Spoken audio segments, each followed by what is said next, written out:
البته فقط یادت که افتادم البته زدم اونی که قرد سکوت توی ببینیم ما با چی مکافاتی داریم بچه ها رو بزرگ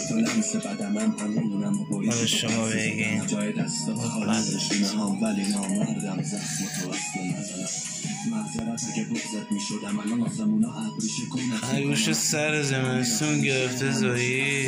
حالا داستان شده چی برای آقا یاسین مرکز کل جهان خودت میکنم منی که لحظه های خوشت میشدم الان معذرت اگه اینم نواد جان که اومده داره پاشو باز میگیره میگه پاتو بردار که من بیام ببین چرا این کارو میکنی؟ نکن چرا این کاراتو میکنی؟ نکن اذیتش بذار اینا جیجی بخورن یا میگن نکن